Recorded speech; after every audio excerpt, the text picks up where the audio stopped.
Hey there, and welcome to I Reckon I'll Read It, the podcast where two Okie gals talk books, share recs, and don't hold back on their mighty big opinions. I'm Beccah. And I'm Summer. We're so glad you're here.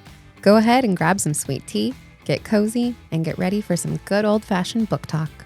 We've got a whole heap of books to talk about, and we reckon you're going to want to stick around.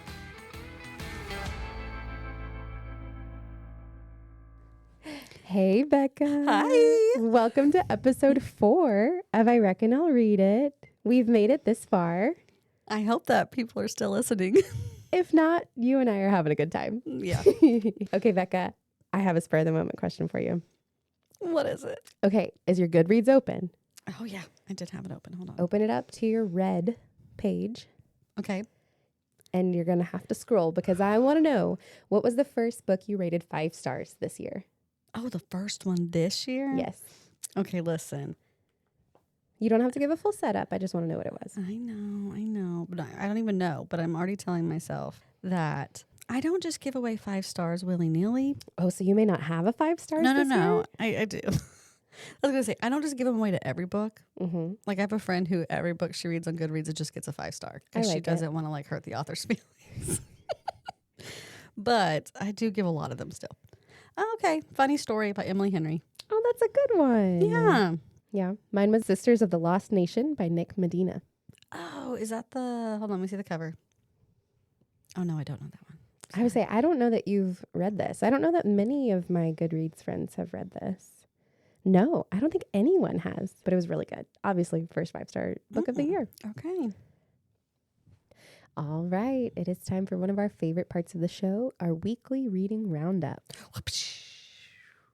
This is where we each share what we just finished, what we're currently reading, and what's up next on that old TBR. Okay, Beccah, what have you recently finished? Okay, hold on. I know that your mom's going to be an active listener, but should we say what a TBR is? Oh, that's true. My mother did give us the comment that we didn't define TBR. Well, for anyone who doesn't know, TBR means to be read. Yeah. So it's like the list of books that you were hoping to read in the future.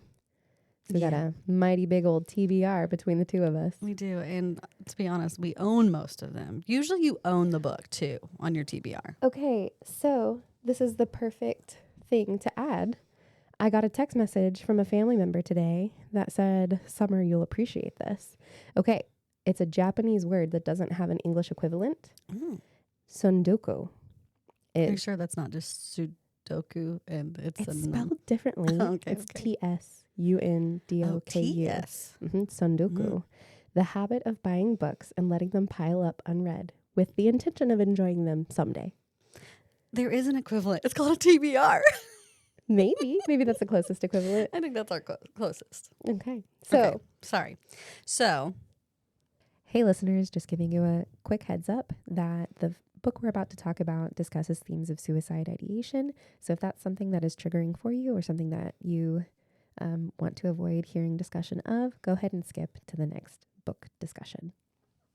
Okay, Beccah, what is the book that you have recently finished? I'm hoping it's the book that is sitting on your lap right now. You've seen it because it's on my lap. But listen, I finished this book like a while ago. And by a while ago, like, I don't know, last week. And I have wanted to talk to you about it so bad. Did you hate it? No. So you did not actually see it go on my TV, on my Goodreads. I have been avoiding your Goodreads so I don't spoil the show. I hated it. I'm just kidding. I might cry. No. Okay, so. Should we say what the book is? Oh, have I not? That checks out. It's The Wedding People by Alison Espach. And I loved it. You loved it? I did. Okay, so. How did you hear about this? It's a summer. Well, I think I actually just saw the book pop up a lot because I personally love the cover. Some people do not love the cover of this book, and I'm going to give my thoughts on why I do love the cover here in a minute, but I can't do it yet. Okay, so I've been wanting to talk to you about it so bad. And guys, I have seen Summer so many times, and I have literally said to her, I want to talk to you about a book so bad, but I can't because of our dang podcast. I am genuinely so impressed that this is the book you wanted to talk about, knowing that I loved it and I wanted you to read this book, and you haven't said anything to me. I haven't said anything. You've kept the secret. I did. Okay, should I read the blurb real quick? Okay. It's a beautiful day in Newport, Rhode Island, when Phoebe Stone arrives at the Grand Cornwall Inn wearing a green dress and gold heels. Not a bag in sight. Alone. She immediately is mistaken by everyone in the lobby for one of the wedding people, but she's actually the only guest at the Cornwall who isn't here for the big event. Phoebe is here because she dreamed of coming for years. She hoped to shuck oysters and take sunset sails with her husband, only now she's here without him, at rock bottom and determined to have one last decadent splurge on herself. Meanwhile, the bride has accounted for every detail and every possible disaster the weekend might yield, except for, well, Phoebe and Phoebe's plan, which makes it that much more surprising when the two women can't stop confiding in each other. It turns absurdly funny and devastatingly tender. The wedding people is ultimately an incredibly nuanced and resonant look at the winding paths we can take to places we'd never imagined and the chance encounters it sometimes takes to reroute us. That was a really loud breath. Was it a good sigh? Such a good sigh. All right, so I feel like I'm about to say something that is a little spoilerish, but it's in the first chapter, so not really. And a trigger warning. It's a trigger warning that you should know before you go into the book. Yes. So, if you want to go in blind like I do on a lot of books, then skip ahead. But you probably will want to know this. So, because it's basically the whole premise of the book. Like I said, you find out really early, but she wants to go to this hotel, and her plan is when she gets there, she's going to kill herself. So the whole book is obviously kind of based around this idea of she's kind of unhappy, and she's hit rock bottom, just like the blurb says. And so she's like, well, I'm just going to go to this place I always wanted to go to, and I'm just going to end it. Okay. Summer, can I tell you something? Tell me. Something that I really love, and it's going to sound so weird. Oh, I can't wait. I love a book about a female character going a little mad. She doesn't, that's not her, but like when it leads to the thought of them wanting to like kill themselves. Okay. I know it's so weird, but some of my favorite books, like of all time. Mrs. Dalloway has suicidal themes. The Bell Jar. Just recently read that one for the first time because I was always scared of it. And I don't know why, because it has taken off on my list and is like in my top 5 favorite books of all time, probably. Really? Yeah, I loved it.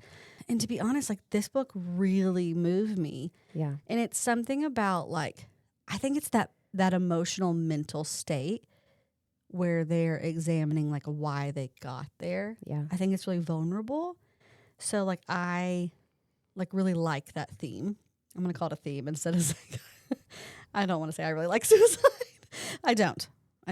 But it's like that place that people get to, and then it examines that. And I love it. How people move from that to where they end up. Like, or like how they got redemption, there and not things redemption. like that. Yeah. And sometimes there's not. Like sometimes they're devastatingly sad. But other times there is like, I don't know. Anyways, I'm not going to go too far down that track. And I hope I didn't just lose us a whole bunch of I know. I will say, before I picked up this book, I heard about it and it took me a little bit to read it because I was scared of the themes. I don't typically love a book that explores those themes. Like I said, I like to know trigger warnings. I'm a little bit more sensitive to that kind of stuff. But I heard this was a great book, so I picked it up. And then I was really surprised by how readable it was, by how the focus of the book wasn't necessarily like darkness, but her journey from that low point and like the humanity that she rediscovered through the plot of this book. Yes. And, I was telling someone the other day about this book. They had said, I've just been scared of it because I've heard it's like sad. And I'm like, the thing is, it's not a sad book. It's actually really funny. Yeah, she's sad at the beginning, but it's not a sad book. So if you have not picked it up because you're afraid that it's like sad and depressing and about suicide, it's actually not. She is sad and is at the point of suicide at the beginning of the book, but then it like goes through you on this whole journey with her. Yeah. I do think it's a book. A lot of people didn't like the book, and I think it's because it does start in a weird emotional place. And if those themes aren't things that people like, I can see it being a turnoff for them, I guess. And it's not like this. It is funny, but it's not like this rom-com or anything like that. It does read a little bit more like general fiction to me. Yes. And that's the thing about the covers. The cover kind of looks like a rom-com cover. Yes. And so I think people went in thinking it was going to be this like really fun, like little, oh, it's a wedding book and whatever. So let's go back to the cover because I did say, Yeah. I wanna know your like the thoughts. cover. Okay. This goes back to my weird interest in this theme, I think. So if you haven't seen the cover, we'll obviously link it in like our show notes and everything, but it is like the ocean or the sea. And you just see her arms. One's giving the peace sign. One's holding like a bottle of wine, basically. Mhm. Okay. So kind of going back to the theme, a lot of women's literature that deals with suicide has tons of like ocean symbolism and themes. It gives me very much like The Awakening, which is also in my top 5 favorite books of all time. And also themes of suicide. Man, I don't think I realized it, but that's like an ocean inspired as well, or like the sea or whatever. And so I think that this image of the ocean where you can't actually see her, you just see her arms, which could be a sign of like drowning, but her hands are not giving those a peace vibes. sign. Yeah. I don't know. Like I kind of like that it's like this mashup of suicidal themes, but the hands aren't sad. I don't know how to explain it. So I'm kind of getting this from what you're saying. It's almost like you like it because it's crediting or it's an homage to like other classics of this type of theme. Can I ask you a follow-up question? Yeah. I hope I know the answer. What did you think of the Mrs. Dalloway of it all? That was part of the reason I recommended it to you. She did, because she knows I love Mrs. Dalloway. And there's several references to that book specifically in this novel. Obviously, I loved it. There's lots of references to Virginia Woolf in general, and it's one of my favorite books. I love it. I love that she struggles with the book in the story because the part that she hates about Mrs. Dalloway is like she read it in college and she got to the suicide part of Mrs. Dalloway and she never finished it. And so I like that there was like this incompleteness to her with the book. And then as she goes through this journey, she comes back to Mrs. Dalloway and then like actually finishes the book and then understands like what the whole point of the book is. Because most of these books, I say that like I love books about this, but usually the point is what comes after or what led to them getting to this point. And so she comes to find out that like, oh, I mean, yes, there are sad parts to Mrs. Dalloway. It can be very depressing, but at the same time, it's like there's still a beauty to the book. I don't know. So I loved it. There's also just lots of references to book Classic things literature. because she is an English teacher in it. She's like an adjunct professor at a university, and I loved that. That was so nerdy because the way that she talks as a character, like she's talking about her experience as a professor a lot, and so you get that really like academic flair if you like that in novels. Like that's there too. Yeah. Like she's talking about like the papers that she's doing, like the research, and she researches a lot of like she's a Victorian scholar basically, and so there's a lot of talk about like Jane Eyre and like I loved it. It did seem very bookish. I will say my one problem with the book, it wasn't a problem, but a trigger for me that was really hard. I had talked to Summer about this, but funny enough, the whole topic we've been talking about is not the trigger that was hard for me, but there is infertility type stuff in the book. I don't want to go too much into that, but Definitely another trigger to be aware of. yeah, that actually was way more triggering to me because of like where that was leading her emotionally or whatever. Yeah. And I know that's all very real. So like if you are a listener who is struggling with any of that, or if you have in the past, like just a heads up on that.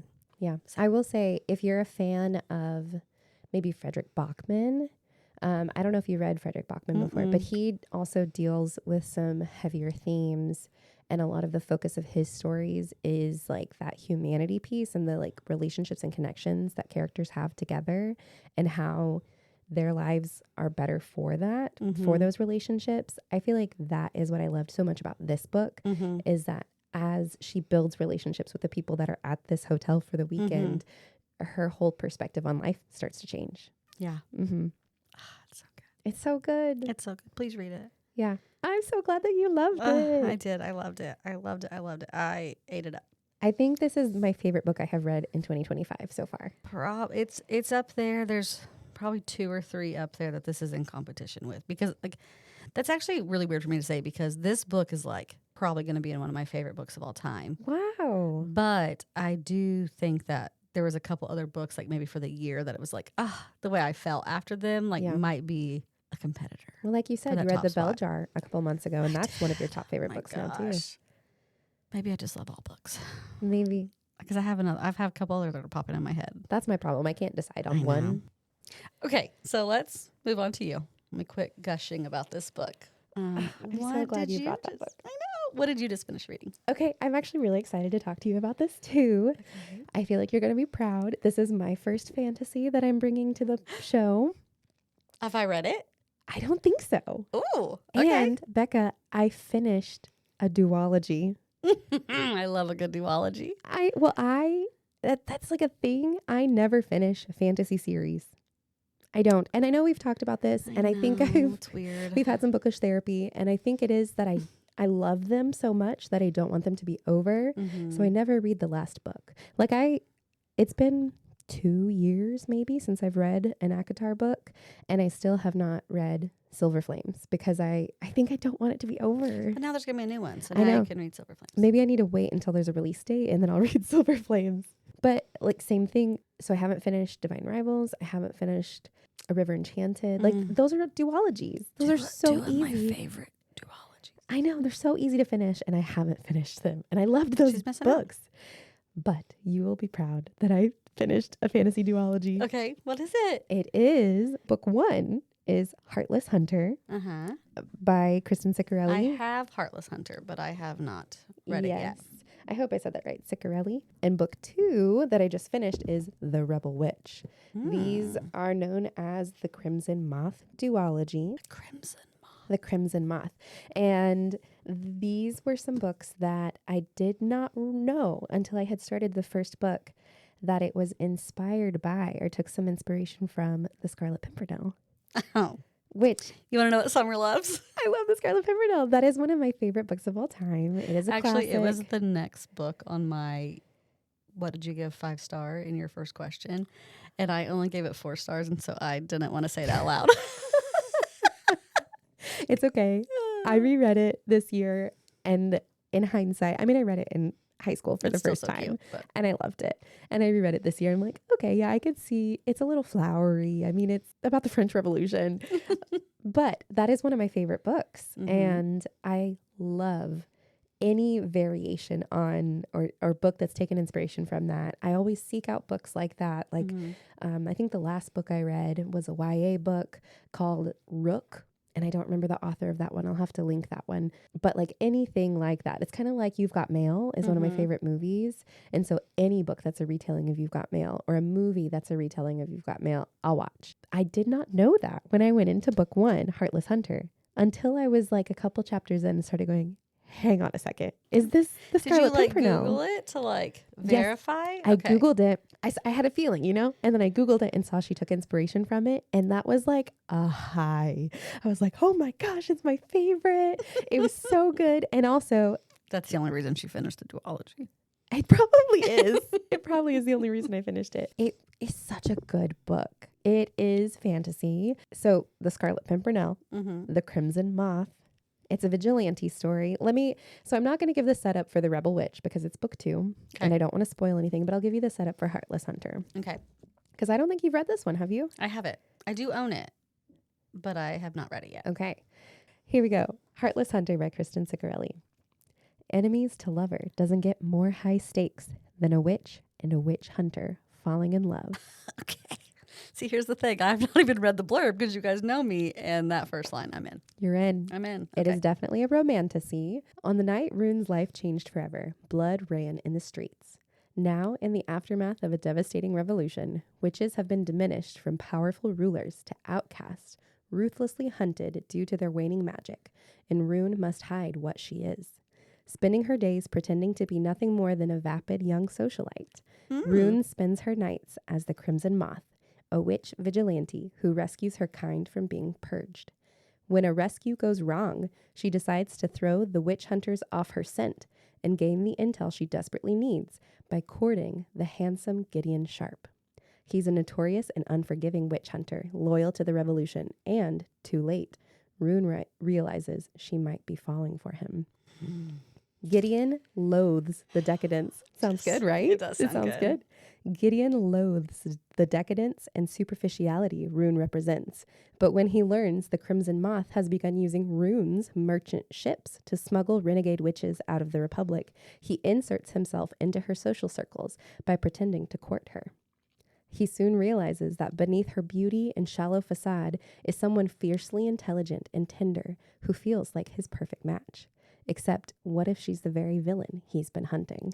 Bum, bum, bum. Okay, Beccah, this is like the most enemies to lovers. The stakes are so high. This book is so tightly plotted and paced. It's like every step of the way, they cannot be together, but like you want them to be together. And it is so good.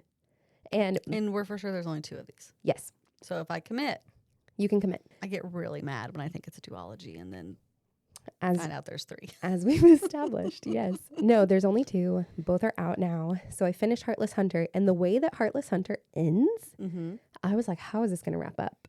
And then the way that book 2, The Rebel Witch, starts is perfect. It is so good. But I have a hot take. What's your hot take? This duology should be a trilogy.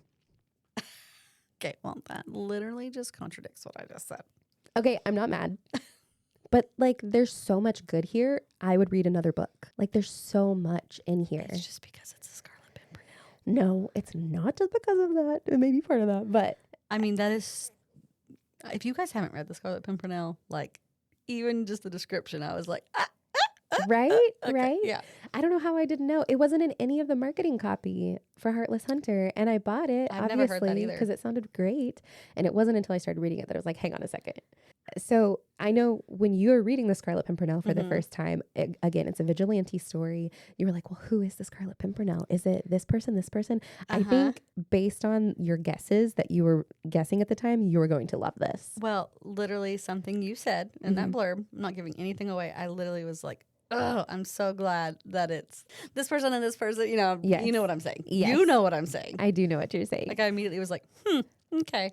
Noted. It's so good. So Rebel Witch, the first 50%, perfect. Okay, you know what else I love?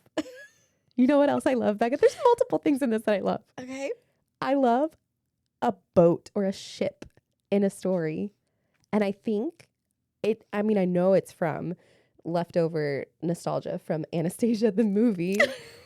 You know what I'm talking about. It's so good. I loved Anastasia as a kid. It's such a good movie. It's such a good movie. There is a ship in The Rebel Witch, and there's some delicious scenes on that ship. Wait. Okay, this is YA. It's okay. Oh, okay. This is YA. It's not super Not that spicy kind of or delicious. anything. No, but it's so good. The tension is so good. So like I said, the first 50% of this, absolutely perfect. And then I think because it had to be wrapped up for a duology, You feel like you went too fast. things started speeding up a little bit more than I would have liked because I love it so much. I wanted to stay. And like it gets into, obviously this is fantasy, there's witches, there's magic. It starts to get into, it's one of those things like there's gods, there's this, like there's more lore. And I would read another book. It ended well. I was very satisfied with how it ended. Again, loved it. I want you to read it. Oh, I reckon I'm going to read it. Yes. Or they like it's a witch, so perfect for fall time. Yeah, it would. It would fit into fall spooky season, or just any season. They're so good. I mean, fantasy, I feel like always, all fantasy's got a witch in there somewhere, you know? Like, There's magic. There's so good. It has like so many of the pieces that I love that it feels like it was perfectly made for me. okay, this felt like it was perfectly made for me, and I'm picking up my The Wedding People. Yeah, look at us. We started off with some books that were made for us. They were made for us. Okay, Beccah, time to get into what you are currently reading. Okay, so I am reading Passing by Nella Larson. with an introduction by Britt Bennett, if anyone wants to know. Ooh. Okay, so I picked up this book because one of the local bookstores here in the city, Second Story Books, has a classics book club. And in a few weeks, they're going to be reading this book. And I'm a part of that book club. Mhm. So you're also a part of that book club. I am. Shout out Second Story Books. Yeah, this is kind of a currently reading where I knew that Summer was also currently reading or already finished with. So she's going to be super familiar with what I'm talking about. But let me go ahead and read the blurb. This is from Goodreads. This Signet Classics edition of Passing includes an introduction by Britt Bennett, the best-selling author of The Vanishing Half. Irene Redfield is a Black woman living an affluent, comfortable life with her husband and children in the thriving neighborhood of Harlem in the 1920s. When she reconnects with her childhood friend Claire Kendry, who is similarly light-skinned, Irene discovers that Claire has been passing for a white woman after severing ties to her past, even hiding the truth from her racist husband. Claire finds herself drawn to Irene's sense of ease and security with her Black identity and longs for the community and, increasingly, the woman she lost. Irene is both riveted and repulsed by Claire and her dangerous secret, as Claire begins to insert herself and her deception into every part of Irene's stable existence. First published in 1929, Larson's brilliant examination of the various ways in which we all seek to pass is as timely as ever. Okay, so this is the second book I've read this year that is a Black woman passing as white. What was the first one? It was the one I talked about in episode right. 1. The personal librarian. Yeah, the personal librarian. Yeah, basically the book is you have two Black women, both lighter skinned, and could both pass for white, but one has chosen to basically live in her Black community because she's Black. And then the other one, which it's not as like, I hate to say as black and white. It's not as black and white as like Claire just deciding like, oh, I don't want to be Black. Like there is a lot of reasons why she gets to the point where she's able to pass. Yeah, where she's able to pass as white. Like she ultimately is kind of thrust into situations where that's like the easiest route, I guess. Yeah, so Claire passes as white. She marries a white man who is very racist. And I'm a little over halfway, so I don't know how it's going to end. But basically they meet back up just by chance, like at like a restaurant, but it's like a tea. They're like having tea, and they both kind of like run into each other. And they reconnect and then start like intersecting into each other's life again. But it is a really interesting look so far on like how that would have been viewed and what people would have felt like in the Black community, because there's a lot of hesitation on any of Irene's part because of what that would have meant to like the Black community, even if like they would know that she was hanging out with her a lot or things like that. So it was interesting, but then you also get Claire's side where she's like longing for that. So again, I don't know the ending. I know that Summer does. I finished this last week. And I think when I was around the part that you're at currently, I didn't have like a fully formed opinion. I was like, I mean, I'm enjoying the prose, like the writing itself feels so contemporary. Yeah, like it's it could be very written modern. today. But written in 1929. It's crazy. That blew me away. But yes, I wasn't quite sure. It was very interesting all the way through. Like it talks about, it's a really interesting exploration of identity. And like, especially from Irene's perspective, she's like, I don't want to do anything to put Claire in danger because she knows what that would mean for Claire's racist husband to find out that she's a woman passing as white rather than white. It's so interesting. But by the time I got to the end, I listened to the audiobook of this. You had different thoughts and feelings? When the last line happened and the audiobook narrator said the end, I gasped. I was like, that's the end? Interesting. Yes, it was a 5-star read for me because of all of the thoughts I had by the end. Okay. See, because I'm kind of interested because like you just said, you know, like Irene is like, oh, I'm worried for her. And I'm trying to, I'm still in the stage right now where I'm trying to see if I believe that or if Irene is also just protecting herself because it's like an easy excuse for her not to like have to be around her. So I'm kind of like trying to figure out that right now. Like, is that a real, like, I want her to stay safe and be protected, or is it her protecting herself ultimately? We'll see. But there were some interesting things. There are 3, what I've read so far. You have Claire and Irene, and then there's this other woman who like goes to the house with them, and I don't remember her name. But she also is like passing. It was interesting to me because it's not even just about like, could they pass or could they not pass?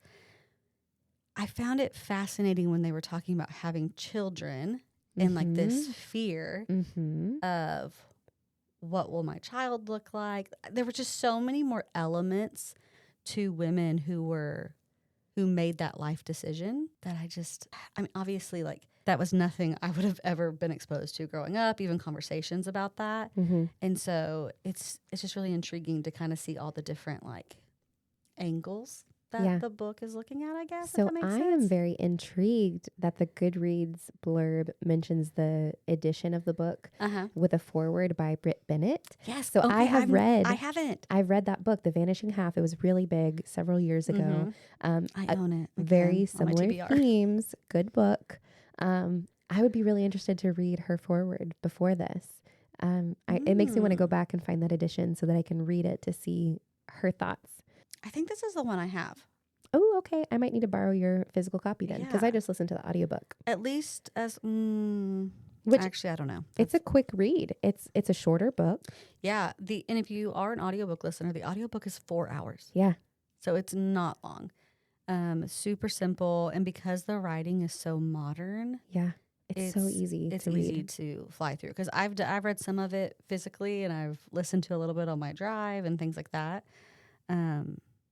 No, I'm really intrigued. I cannot wait to hear your thoughts on the ending. I know, and also I feel like we do need to at least, I know this was 4 years ago, but a little shout out to Netflix. Oh, There was a movie adaptation. But it stars Tessa Thompson and Ruth Negga. And I want to watch the movie now after I finish this. Let me finish it and then we'll have a movie night. Yes, let's do it. Okay, so that's what I'm currently reading. What are you currently reading? Okay. What I'm currently reading is a different genre.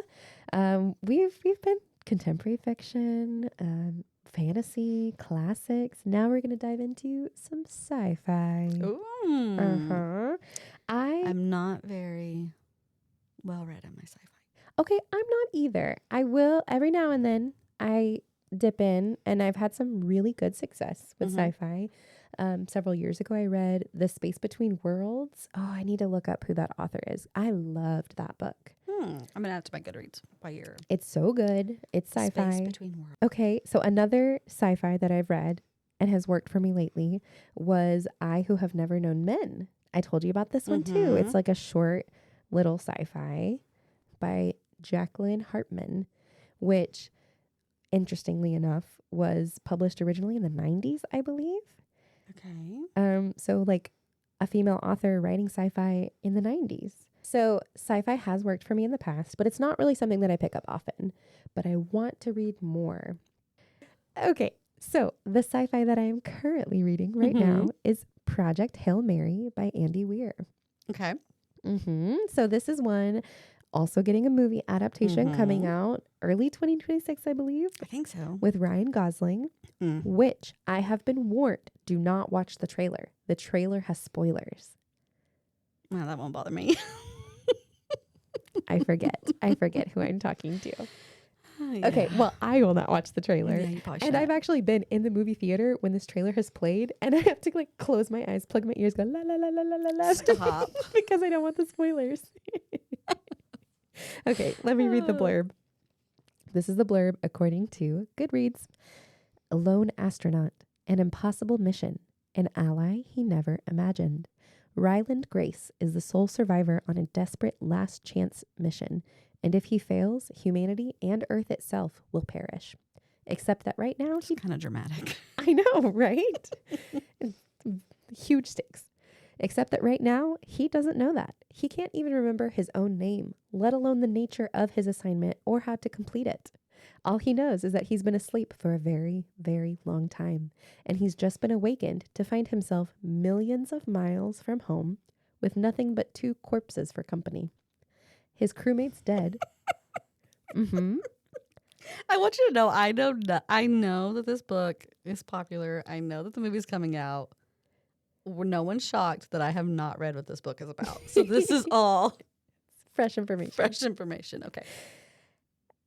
His crewmate's dead. His memories fuzzily. Oh wait, so they died. Like they didn't like just send 2 dead people with him. No, they've like all been in a coma for a long time. That sounds like a He movie wakes that's already up. been made, but okay. You know nothing about this. It literally sounds like, what was that movie called? Passengers, where like it had Okay. Jennifer Lawrence and what's his face. You're right that they were also in a coma, but that was different. Okay. Sorry. Okay, I'm going to keep reading. Sorry, listeners. Okay. I didn't say sorry to you. Sorry, listeners. Okay, Beccah. His crewmate's dead, his memories fuzzily returning, Ryland realizes that an impossible task now confronts him. Hurtling through space on this tiny ship, it's up to him to puzzle out an impossible scientific mystery and conquer an extinction-level threat to our species. And with the clock ticking down and the nearest human being light years away, he's got to do it all alone. Or does he? I'm not very far into this one, but I am excited to read it. Everyone that I know that has read this has loved it. On my Goodreads, it says 12 of my friends have marked it as read, and all but one have given it 5 stars. So it's like universally lauded. Like people love this book. Which makes me just want to be mean about it. And you guys can all hate on me in any comments or whatever. That all of you who have loved this book, and listen, I might read it. I'm not gonna say I reckon I'll read it. I'm gonna say whatever lesser of reckon is. I'll put her on the old TBR To languish. to languish, and then in about 5 years, when the hype is over, I'll probably read it. I'm just kidding. I actually am intrigued. It does feel like there's a lot of hype. And I do kind of feel like you right now, and that because of the hype, I'm less excited to read it, but I feel like I have to read it before the movie comes out. And I want to read it because I want to read sci-fi. This is supposed to be really good sci-fi. Like so many people are like, oh, you want to read sci-fi? You can challenge me to read it. Read Project Hail Mary. I have heard that it does get very science-y. And As in like Allie Hazelwood sciencey. I wish. I know. Okay. That is my type of science-y. Right. No, that it's like very technical jargon. And so I've heard people be like, just skip over it. Which, that is something I can do. I don't mind skipping over stuff. I let all the information wash over me. That kind of annoys me too. Wash over me. I'm going to keep going. Like fantasy books that it's like, in this faraway land, and this is all of the exposition. I just let it wash over me. It doesn't bother me. I don't know if I'm judging you right now. My eyes kind of look like they're judging you right now. But then I feel like I probably also do that, so I probably shouldn't judge you. Yeah, I'm like, I'm going to need to know the information I need to know by the end. If I don't, then it's getting a lower star rating. I'm just along for the ride. And by the end, I usually understand what's going on. This is why she doesn't finish Fantasy Duology. Maybe, because I'm not invested, because I don't actually read Because it. to me, I'm like, the world building, that's like the best part, the magic system. Oh, I love No, world I know. building. I know you do. It's just if I don't understand what's going on, I keep going.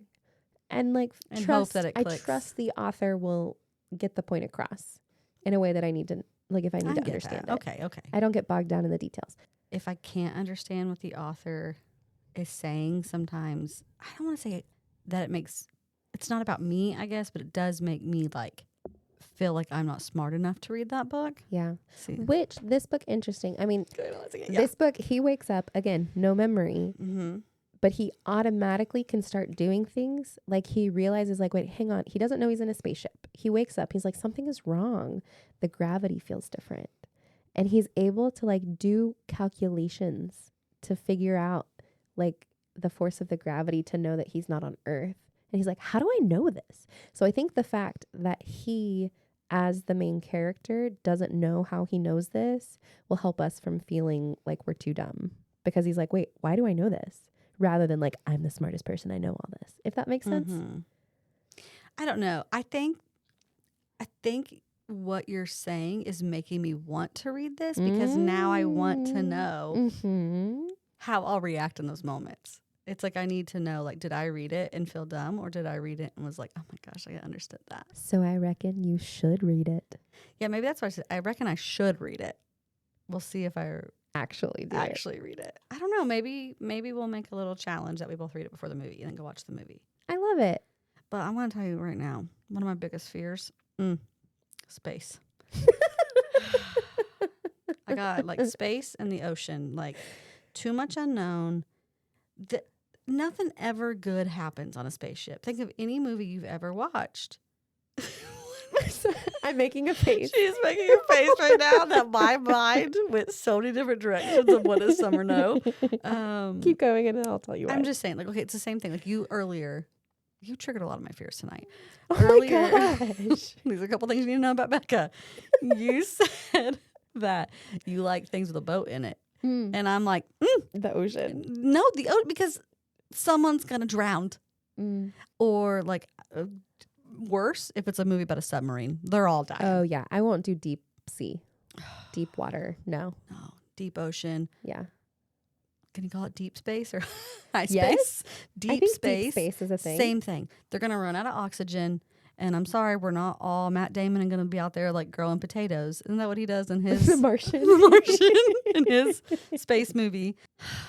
Just have a little space anxiety about this. So, I don't know that I want this known publicly, well, but I'm going to say it. you're going to do it right now. I didn't track this on Goodreads or anything, but here we go. Maybe you should read Ice Planet Barbarians. Is this the book you were talking to me about the other day? That second story? I read the first 3 Ice Planet Barbarians. I read like the first 3 in a week. Guys, these were books that you're like, who? If you're on TikTok, you know what these books are. If you're on Kindle Unlimited, you know what these books are. Okay. What's it called? Ice Planet Barbarian. I'm going to look at this cover and be like, what in the world? Oh my gosh. This is my confession. This is a confession. Guys. There are blue Just- alien men. Science fiction romance. So some good things can happen in space. That's what your look was about earlier. Now, see, I'm thinking lack of oxygen. Well, I mean, Well, should I mark this as one to read on Goodreads? Probably not. I did not track it on Goodreads. I was a little embarrassed. And like, I know I shouldn't have any shame attached to the books that I read because we contain multitudes and we can read all kinds of things. I have read. Listen, I hope our second story people are listening right now because the only friends on Goodreads that I have that have read this are from Second Story are books. we're all employees of Second Story Books. Yeah. I love that. I have read weirder books than this. She has. But I mean, they're spicy alien romances. So there you go. Take that as you will. I probably will not read this. You would enjoy it.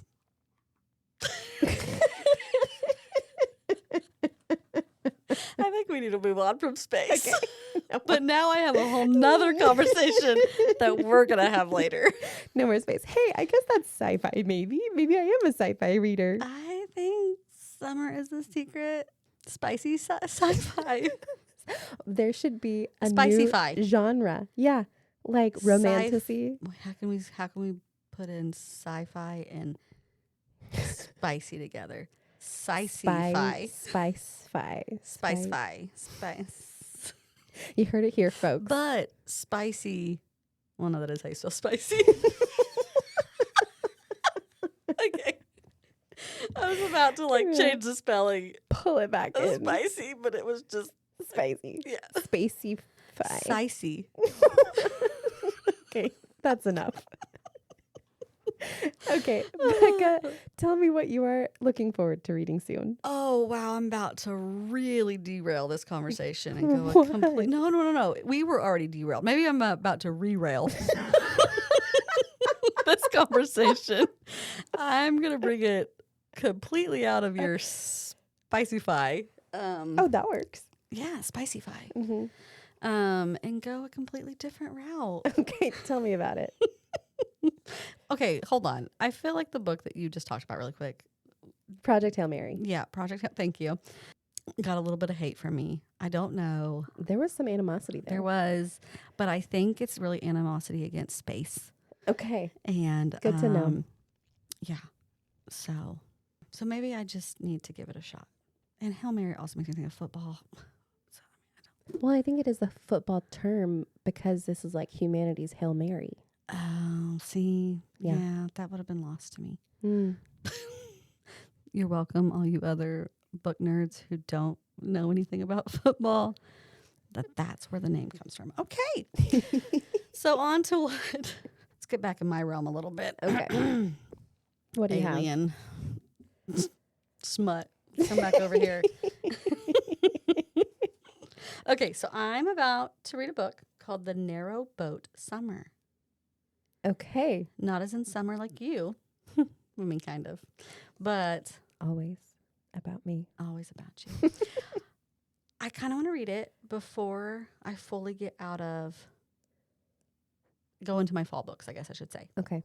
The book is very like bright and summery, so It does. which is very opposite of my soul. So, but it sounds so sweet. Okay, let me read the blurb for The Narrow Boat Summer. Meet Eve, who has left her 30-year career to become a free spirit. Sally, who has waved goodbye to her indifferent husband and 2 grown-up children.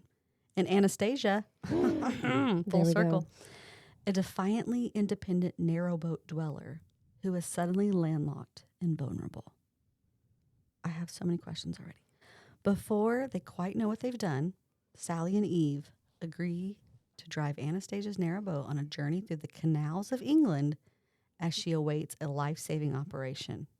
More questions. As they glide through the countryside, the eccentricities and challenges of narrowboat life draw them inexorably together, and a tender and unforgettable story unfolds. At summer's end, perfect time, all 3 women must decide whether to return to the lives they left behind or forge a new path forward. I don't know why this feels so like,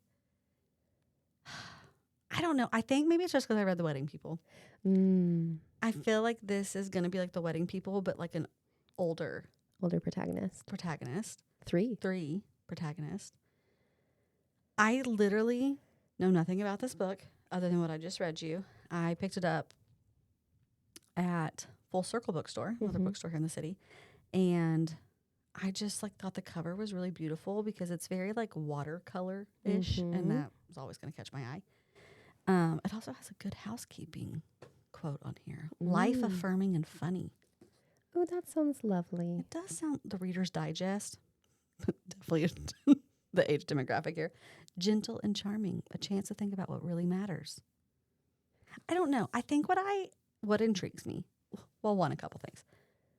What's a narrowboat? Yeah. That's my first question. The Narrowboat Summer. And like, how is someone a narrowboat dweller? Like, Is it a houseboat, but it's just narrow? a tiny house? That's what's in my mind. Right? At first, it was like a canal boat from like Venice, but that's not this. No, they could be dwelling in that. Right. And 3 women. It has to be big enough for 3 women. Okay. That's where my first thought is, because I feel like this is a really European thing. And so my Okie... Well, we don't have canals. I mean, we have that's my second sort thing. of, but... England, the canals of England? Where are the canals of England? Like, what canals? Are we talking about like the River Thames? Like, are they... Maybe that? Like, is that a canal? I don't know. UK, European listeners, let us know. Let us know. What canals of England are people going down narrowboats in? I mean, she lives in Oxfordshire, the author. The author, Anne Youngson, the author of Meet Me at the Museum. Also sounds lovely. She lives in Oxfordshire with her husband. So she's from England. I mean, it sounds like this is a real thing. Right. I don't think it's made up. I don't think it is, but I've literally never heard of anybody traveling the canals of England. In a narrowboat. In a narrow boat. Are we just some uncultured swine hillbillies here in Oklahoma? Because let me just travel drop real quick. I've been to England a few times, and I've never seen anyone living in a boat on a canal. And the only water system I can even think of, don't guys, this is definitely, there are more water systems in this. But is the River Thames or like the River Avon? You've already surpassed my knowledge. Okay. All right. So those are my first questions about this book. But these three women, they're all, you can tell they're probably going through like some midlife crisis type things. Maybe this is like, I'm not in my 40s yet, but I'm close. And so maybe it's like, I don't know why this kind of book's hitting for me right now. Yeah. And it's not my typical book. My typical book, not quite alien smut, but just kidding. But definitely like fantasy. Yeah. And romantic. And this is the exact opposite of that. Very different.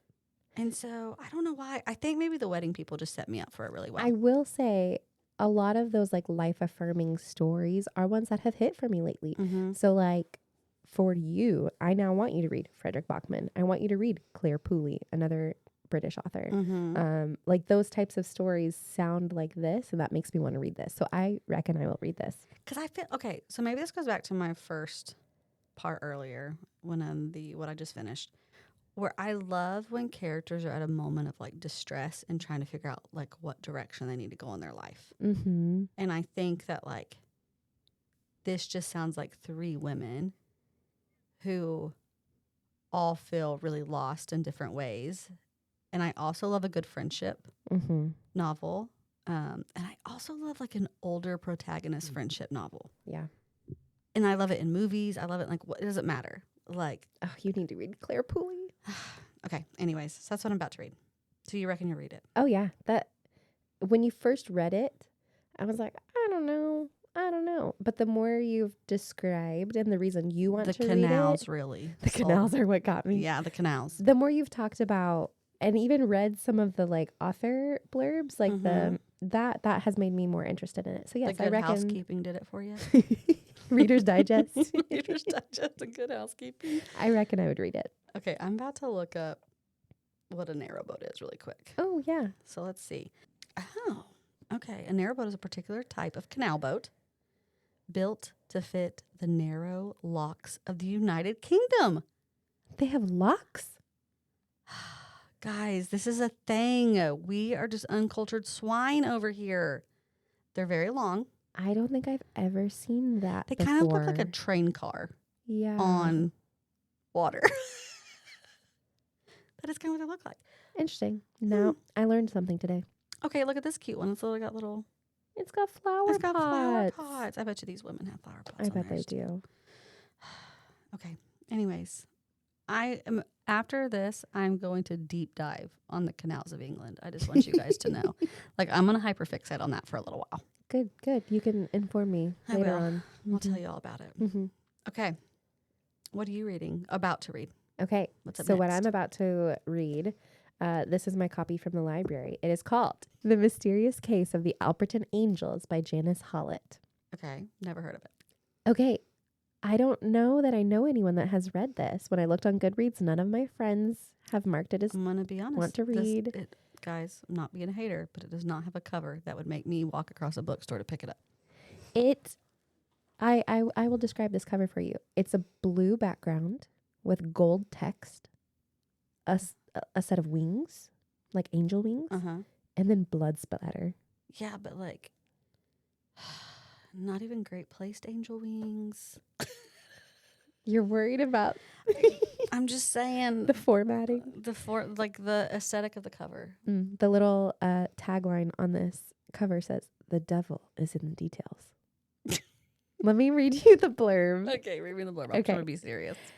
I've just really hated on your books today. You are. What I'm is this so animosity, sorry. Beccah?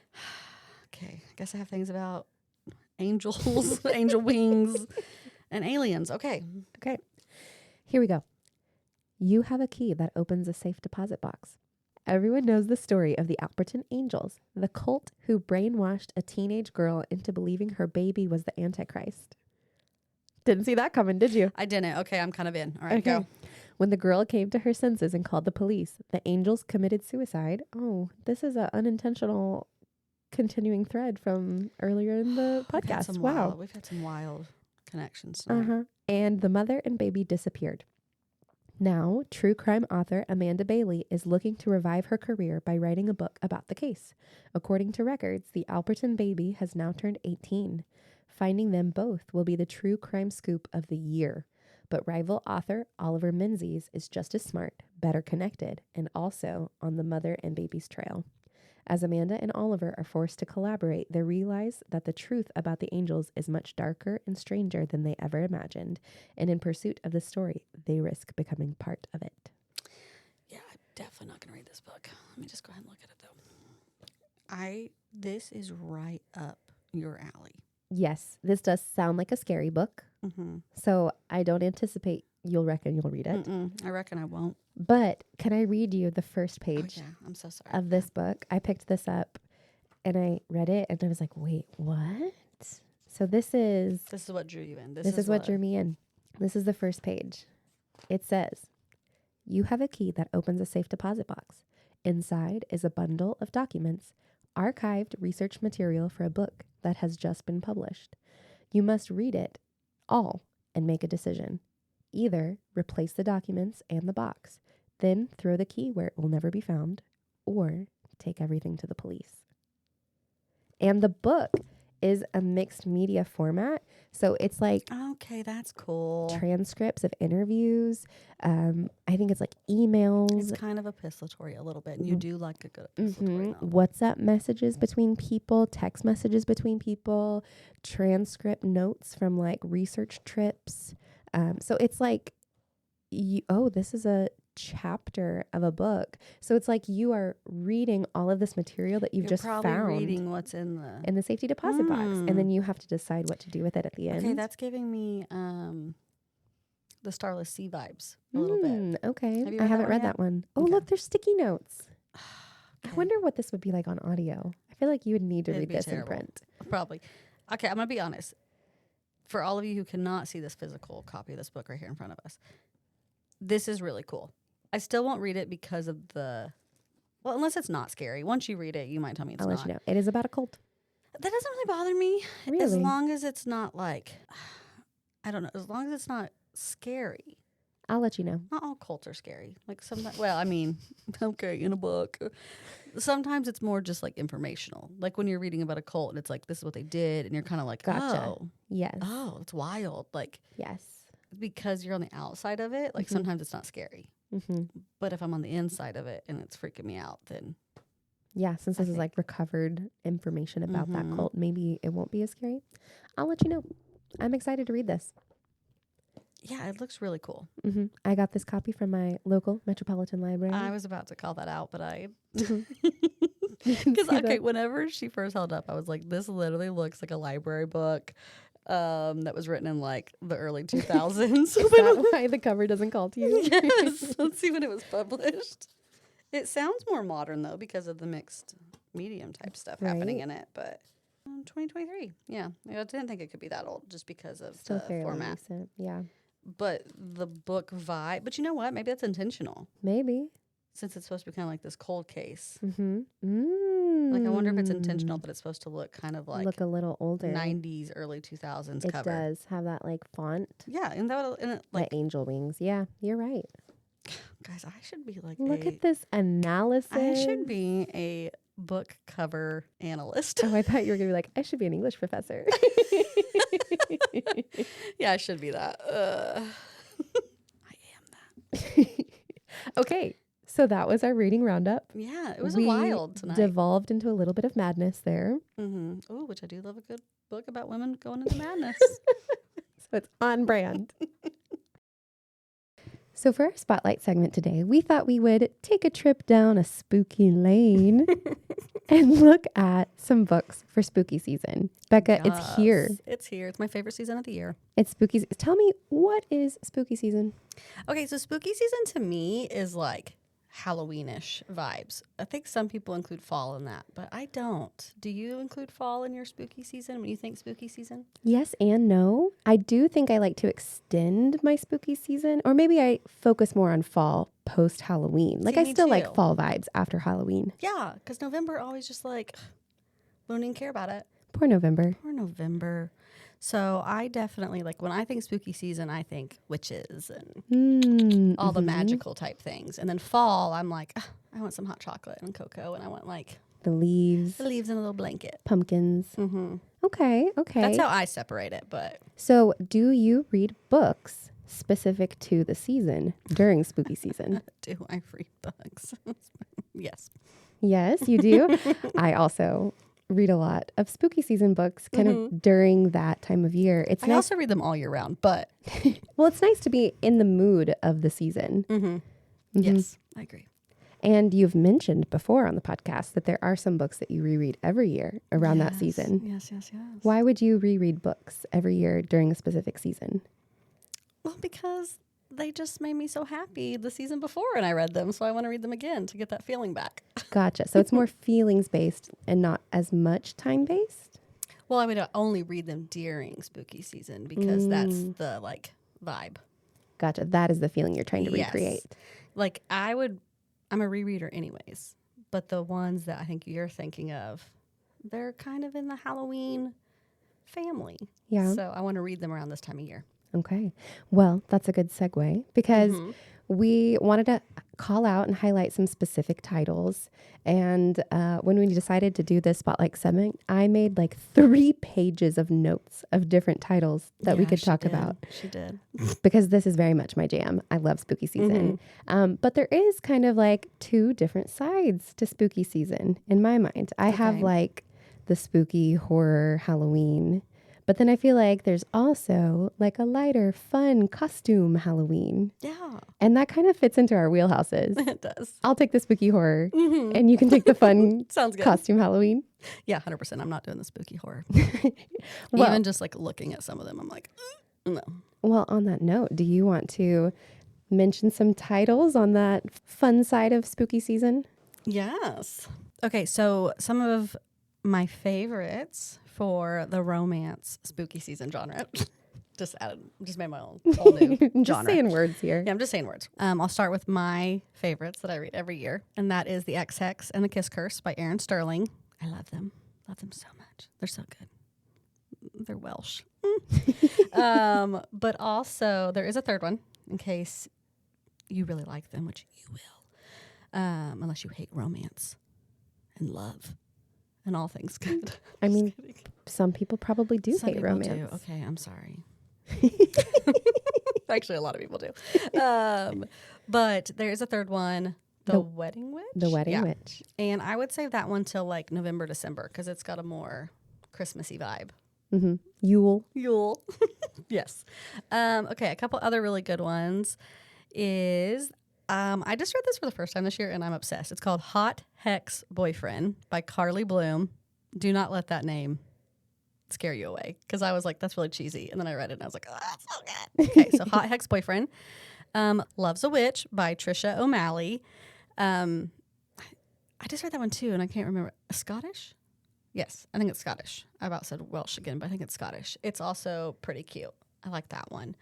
Okay, there's a couple on this list, though, that you have read or that you're interested in. So do you want to talk about those? Yes, I would love to. So last year I read My Roommate is a Vampire by Jenna Levine, and it was adorable. It's just like so whimsical and silly and light and like not a lot of like tension. I loved it. And there's now... I'm very interested in that. Yes, there's a sequel that came out that I just recently read, also devoured, called My Vampire Plus One. And then there's a new one that came out this year at the end of September called My Road Trip with a Vampire. Okay, Cannot wait. I got to get on these. Yes, cannot wait to pick that one up. Add to TBR. I also enjoyed Happy Medium by Sarah Adler. Very cute. And then one that I have not read but is on my TBR is called Fang Fiction by Kate Stayman-London. Fang, like a werewolf or vampire fang. Do werewolves have fangs? I don't know. I just made a really funny face at her. Fang Fiction. That's a great name, though. Yeah. And I've enjoyed Kate Stayman-London before. She wrote One to Watch, which was a rom-com. Loved it. I think I've heard of that. I haven't read it, but... It was good. So those are more on the romance side. But then for the horror side, which I could also really be down with. And I cannot be. Yeah, Sorry. you're making a face right now. You are going to stay very far away from these books. I'm just going to close my eyes over here and like hum in my head. So I get scared. Well, first of all, there are several authors that I'm like, I want to be a completist with these authors. Every year they release a book. I'm buying it on the day of release. I feel like I already know a few of these that you're going to say because you are obsessed. Yes. So first of all, I am a completist with Isabel Cañas. She writes really good like horror romance.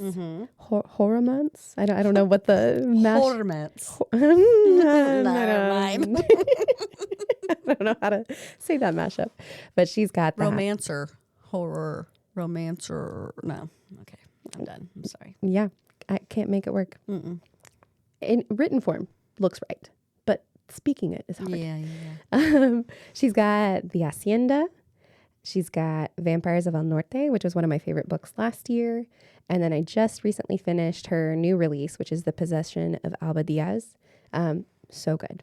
Very mysterious, creeping atmosphere, kind of haunted. Very good. Also love a Silvia Moreno-Garcia book. I pick hers up every year. You do. I recommend Mexican Gothic. It's definitely got more Gothic vibes. Okay, another one that I've recently read is The September House by Carissa Orlando. It is definitely a haunted house story, but not necessarily in the way you would expect. Not necessarily in September. No, it is very specific to September. Oh, okay. So, I mean, if you want to wait until next September to read it, I think it's a great spooky season book anyways because of like the themes of the book. I would almost say that you could read this because it's not the haunted house that you think it is. Oh, okay. It's intriguing. I would say Why'd I say it like that? Oh, okay.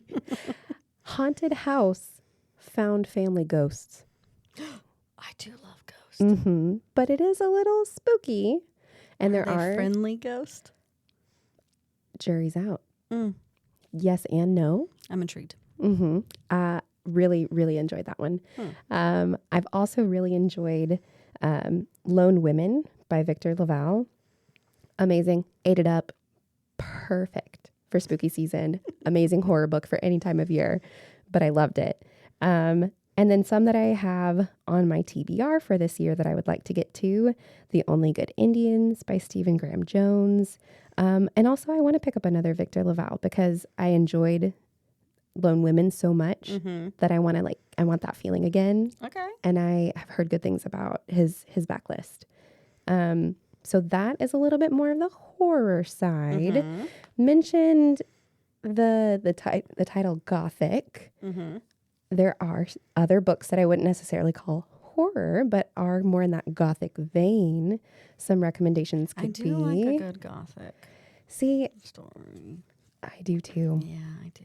I do too. And yet there are some books you have not read that I'm a little bit surprised, Miss Classic Enthusiast. The first one she's about to say, because I can see it on her sheet, she has been nagging me about it. I'm just kidding. I really want you to try Rebecca by Daphne du Maurier. I really want you to try it. Okay. I'm just kidding. We've mentioned Starling House by Alex E. Harrow. One of my favorites of the year that I read that one too. Yeah. And that goes back to like our sentient house conversation. It's so good. Art.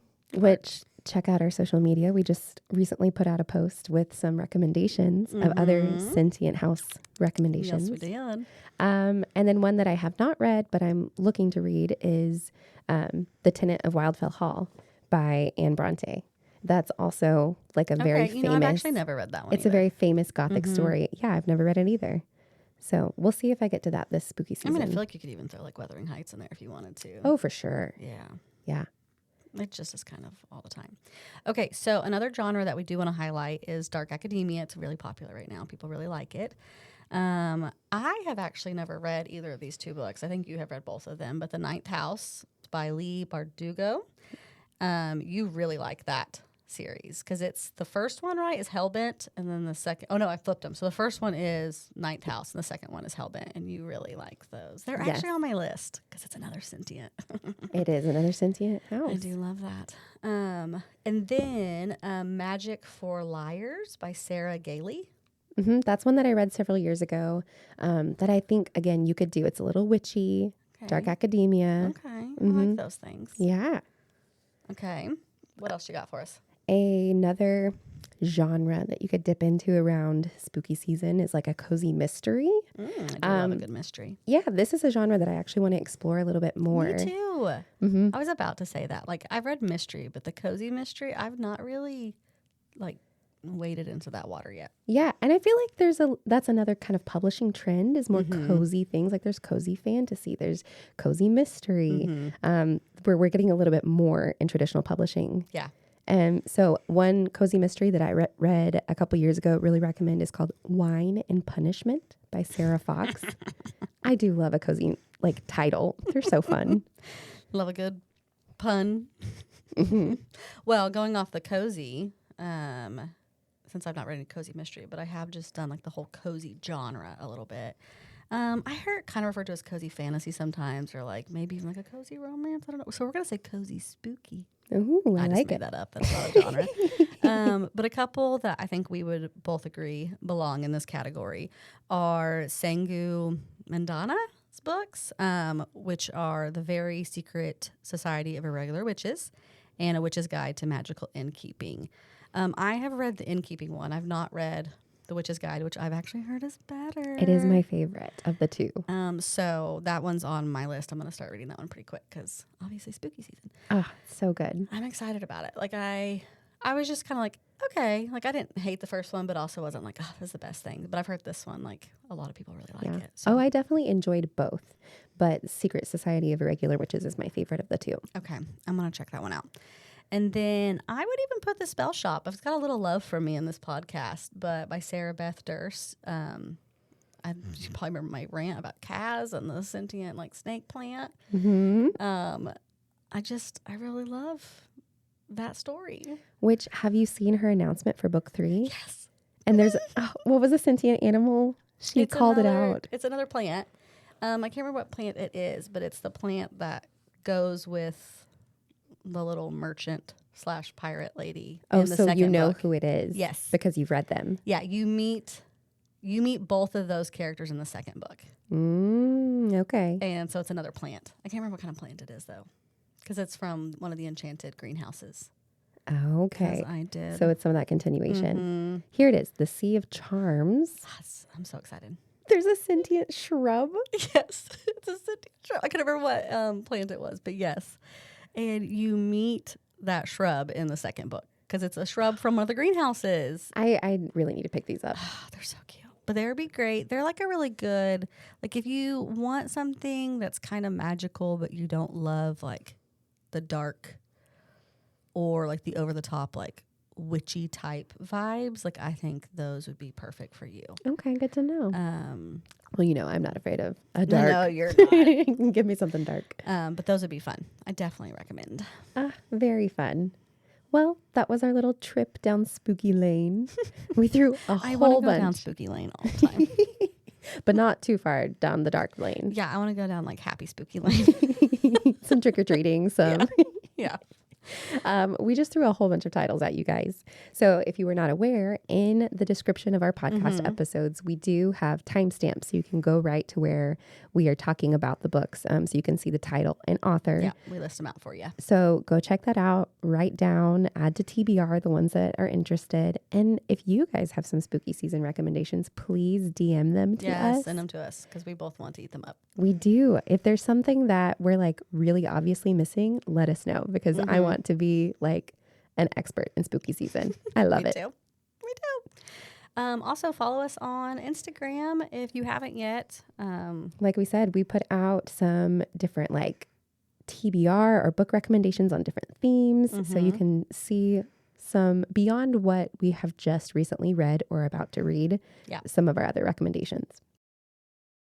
Well, that's it for this episode of I Reckon I'll Read It. Thank you for listening and joining in on our bookish discussions. If you've enjoyed our podcast, please take a moment to rate and review us on whichever platform you're using to listen. This will help us grow and find more people to talk books with. And connect with us on social media. You can find us at I Reckon I'll Read It on Instagram.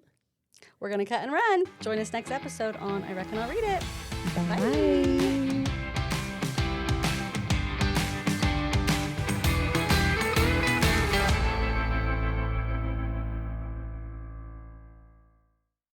The Mysterious Case of the Alperton A Angels. Benjamin Button. Okay, sorry. No. Say that last part again. I'm The sure I mys- ruined it for everybody.